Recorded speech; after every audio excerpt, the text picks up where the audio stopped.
Hello friends, आज से हम स्टार्ट कर रहे हैं विटामिन्स।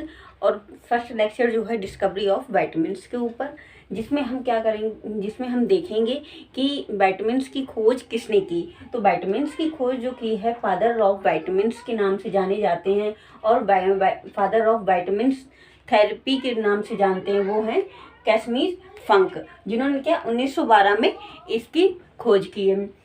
पहले तो क्या किया है उन्होंने 1911 में क्या किया है कि बेरी बेरी प्लेग्रा स्कर्वी रेक्टिस कुछ बर्ड में और कुछ ह्यूमन बॉडी में ये डिफरेंट टाइप के फैक्टर पाए गए, तो क्या बोला गया है, जिनको एक्सेसरी फैक्टर बोला गया है, जिनको क्या एक्सेसरी फैक्टर बोला गया है। साइंटिफिक कम्युनिटी ने क्या किया है 1912 में इनकी इस थ्योरी को एक्सेप्टेड किया है। अब हम बात करते हैं विटामिन्स के मीन्स की। विटामिन्स का जो मीन है वो बीटा मीन्स होता है लाइफ, जो कि क्या है ग्रीक एंड लैटिन भाषा में इसको नाम दिया गया।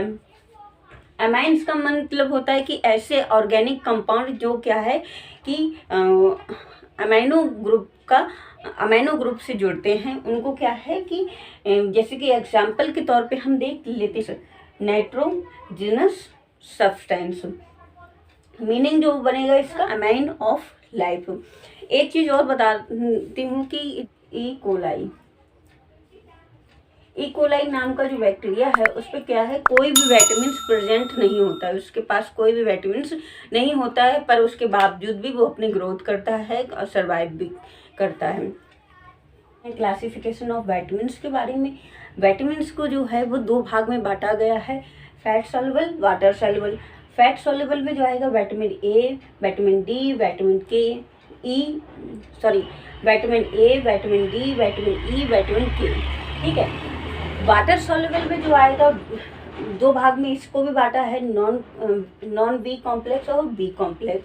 नॉन बी कॉम्प्लेक्स में ओनली ऑन विटामिन सी आएगा। बी कॉम्प्लेक्स में जो है वो दो भाग में यहाँ पर भी इसको बांटा गया है, वो है एनर्जी रिलीजिंग और हिमेटोपोइटिक। एनर्जी रिलीजिंग में जो आएगा thiamine V1, riboflavin V2, niacin V3, pyridoxine V6, biotin V7, pantothenic V5। Haematopoietic को हिमेटोपोइटिक इसलिए बोला है कि ये सेल्स बनाने की क्रिया में हेल्प करते हैं, जैसे कि क्या फॉलिक एसिड V9 और साइनोकोवैल्विन V12। दो वैज्ञानिक थे 1915 में आए, 1915 में आए। उन्होंने क्या है कि दो विटामिन की खोज हुई, vitamin A, vitamin B. Vitamin A और विटामिन बी में उन्होंने देखा कि एक है वाटर सॉल्युबल और एक है फैट सॉल्युबल। फिर उसको क्या है उसको अलग अलग रखा गया। फिर आया विटामिन सी की, उसमें भी देखा कि ये भी वाटर सॉल्युबल है, उसको वाटर सॉल्युबल के कॉम्पैक्ट में डाल दिया, ठीक है। फिर आया विटामिन डी। विटामिन डी में जो था वो क्या है एंटी रिएक्टिव फैक्टर था, तो उसके अकॉर्डिंग इसको विटामिन डी में रखा गया। और विटामिन ई जो था वो रिप्रोडक्टिव में हेल्प कर रहा था, तो इसको नाम विटामिन ई रखा गया। फिर आया कि विटामिन के। विटामिन के का जो फंक्शन था वो था कोआगुलेशन का, तो इसलिए इसका नाम के रखा गया। पहले तो सोचा कि इसको हम अल्फ़ाबेट के अनुसार रखते हैं, बट उसका के का जब फंक्शन देखा तो उन्होंने कोआगुलेशन के अकॉर्डिंग उसको के नाम दे दिया। फिर हम बात करते हैं vitamin A, vitamin D, vitamin E. ये जो है वो क्या है लीवर में प्रेजेंट होता है, और विटामिन के जो होता है वो एडिपोज टिश्यू में प्रेजेंट होता है। हेलो फ्रेंड्स, अब हम समझेंगे विटामिन ए के बारे में। विटामिन ए की जो खोज की थी 1913 में की थी, और इसको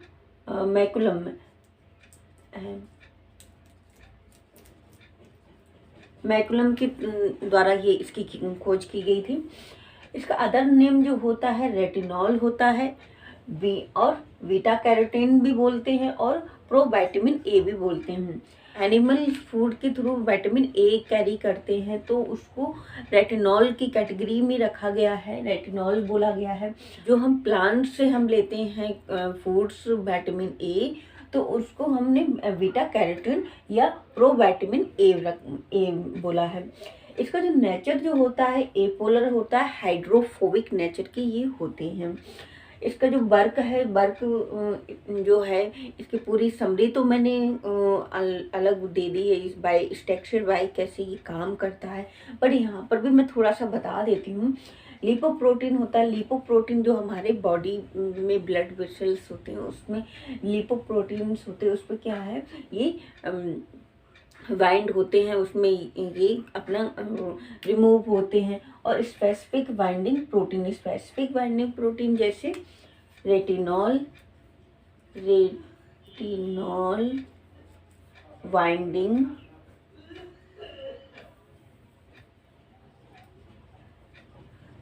प्रोटीन,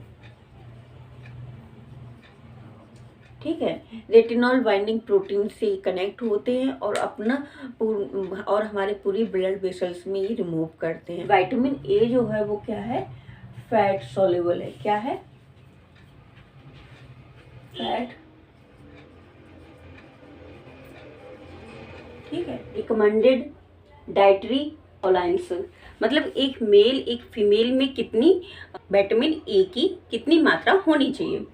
तो जो एडल्ट में, ओनली ऑन एडल्ट की बात यहाँ पर हुई है, तो मेल में जो है 3500 इंटरनेशनल यूनिट होनी चाहिए और वुमेन्स में जो है वो 2500 इंटरनेशनल यूनिट होनी चाहिए। विटामिन ए के अब्जॉर्प्शन एंड ट्रांसपोर्ट का, कि प्लांट्स एंड एनिमल्स के थ्रू हम जो ले रहे हैं उसका अब्जॉर्प्शन कैसे होता है और वो सेल्स में ट्रांसपोर्ट कैसे करता है, उसका हम यहाँ पर समझेंगे।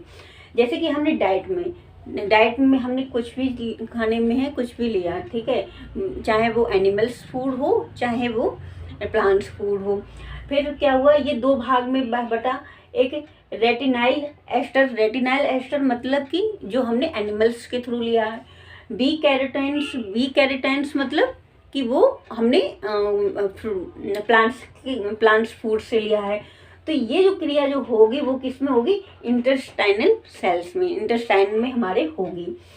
फिर क्या है, पहले हम यहाँ पर रेटिनाइल एस्टर के बारे में समझ लेते हैं। रेटिनाइल एस्टर जो कि हमने क्या एनिमल्स फूड से लिया है, वो किसके साथ काम करेगा, फ्री फैटी एसिड के साथ, फ्री फैटी एसिड के साथ मिलकर रेटिनॉल में कन्वर्ट हो जाएगा, ठीक है। अब हम बात करते हैं बीटा कैरोटीन्स की। बीटा कैरोटीन्स में क्या होता है, ये क्या है, रेटिनल, यहाँ पर NOL है, यहाँ पर NaL है। तो क्या है, बीटा कैरोटीन से फिर वो रेटिनल में कन्वर्ट होगा, रेटिनल से कन्वर्ट होकर रेटिनॉल में होगा। अब जो हमने क्या है फ्रूट से लिया वो भी रेटिनॉल में कन्वर्ट हो गया, और जो हमने एनिमल्स फूड से लिया वो भी रेटिनॉल से हो गया, ठीक है। यहाँ तक हम समझ गए।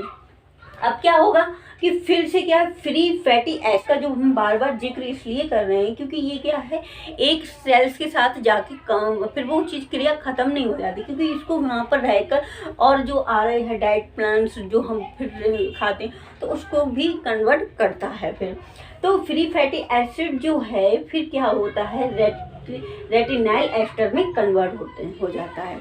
रेटिनाइल एस्टर में ये फिर से कन्वर्ट हो गया, फिर उसको क्या होगा, ये साइलोमाइक्रोन्स में कन्वर्ट होता है। साइलोमाइक्रोन्स में कन्वर्ट होकर फिर ये डायरेक्ट चला जाता है हमारे लीवर में, है तो लीवर में, पर ये किस नाम से बैठ गया वहाँ पर, रेटिनाइल पैल्मिटेट के नाम से ये बैठ गया।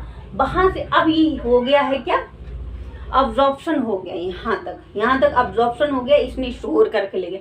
अब ये यहाँ से काम करेगा क्या, ट्रांसपोर्ट का, किस क्या करेगा काम, ट्रांसपोर्ट का काम करेगा। ट्रांसपोर्ट में ये पहले तो ये रेटिना, क्योंकि हमारा विटामिन ए जो होता है वो रेटिना पे वर्क करता है, आंखों को विजुअल पे काम करता है। हालांकि मैंने फंक्शन में नहीं लिखा है, पर यहाँ पर आप याद रखना कि ये विजन पे वर्क करता है।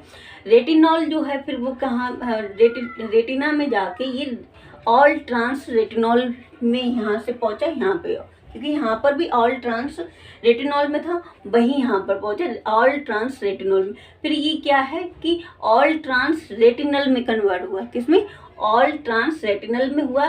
फिर ये क्या, विजुअल साइकिल, फिर ये जो रेटिना में है इसका विजुअल साइकिल होता है, उसका डायग्राम अलग बनता है, तो वो उसमें जाके ये अपनी पूरी साइकिल कंप्लीट करेगा।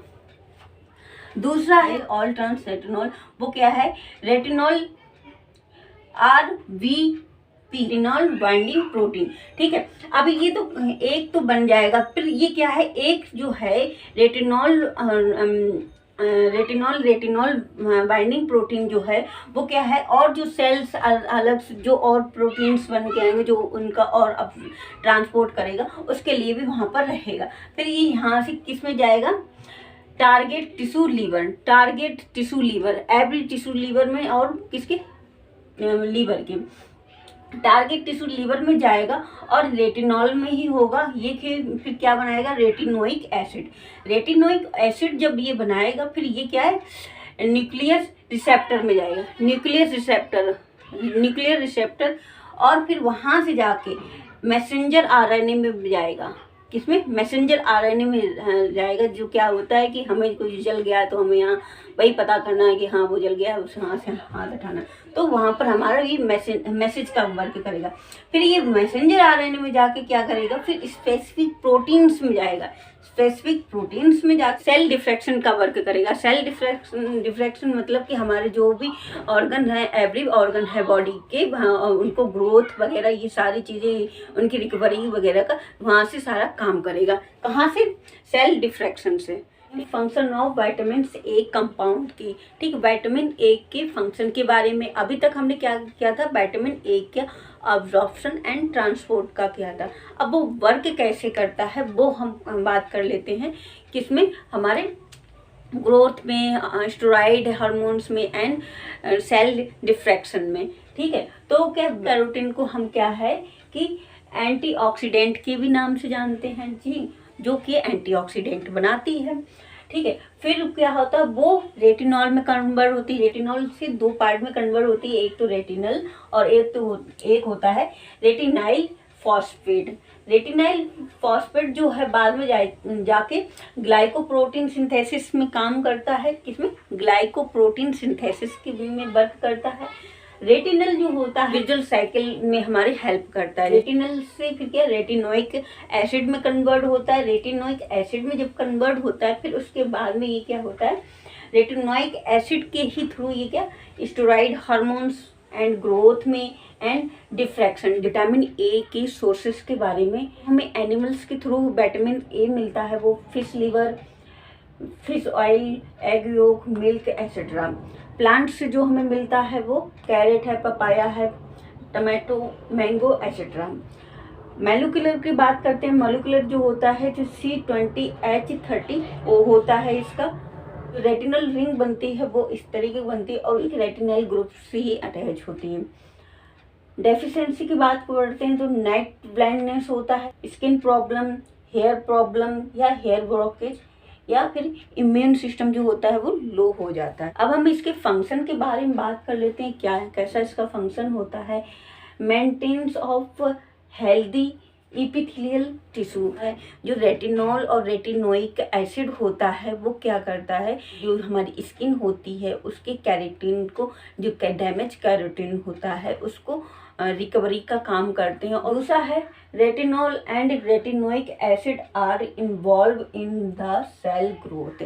ठीक है, सेल्स ग्रोथ में हेल्प करते हैं। तीसरा है नॉर्मल इम्यून सिस्टम। ठीक है, मेंटेन्स रखता है, विटामिन ए जो है वो मेंटेन रखता है इम्यून सिस्टम को। विटामिन ए जो है required for cholesterol synthesis, cholesterol का सिंथेसिस करता है।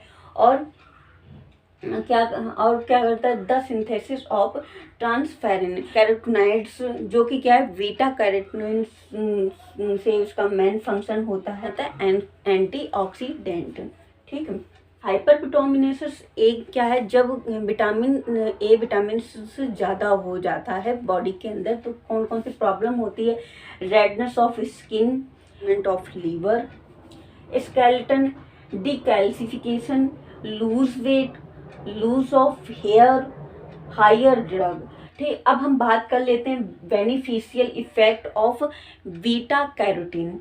बीटा कैरोटीन जो है वो बहुत हेल्पफुल होता है हमारी बॉडी के लिए, जैसे कि वो हार्ट अटैक को भी रोकने में हेल्प करता है, स्किन एंड लंग्स कैंसर को भी रोकने में हेल्प करता है। और नॉट पॉइजनस भी होता है, नॉट पॉइजन। अब हम बात करते हैं रेटिनॉल टॉक्सिसिटी। रेटिनॉल टॉक्सिसिटी का मैंने क्यों नाम लिया यहाँ पर, रेटिनॉल जो है वो हमारे एनिमल सोर्सेस में आता है। टॉक्सिसिटी मतलब वो ऐसा है कि वो पॉइजनस का वर्क करने लगता है। कब करने लगता है, जब प्रेग्नेंट वुमेन्स हो, सोर्सेस ज़्यादा वो ले रहे हैं तो क्या होता है, वो उसकी बॉडी के अंदर टॉक्सिसिटी का या पॉइजनस का वर्क करने लग जाता है। कोई भी चीज़ क्या है, एक अति भी अच्छी नहीं होती है, एक कम सोर्सेस भी नहीं अच्छी। कम आपको ये वीडियो अच्छा लगा हो तो कृपया करके इसको लाइक करें, शेयर करें, सब्सक्राइब करें मेरे चैनल को। Thank you.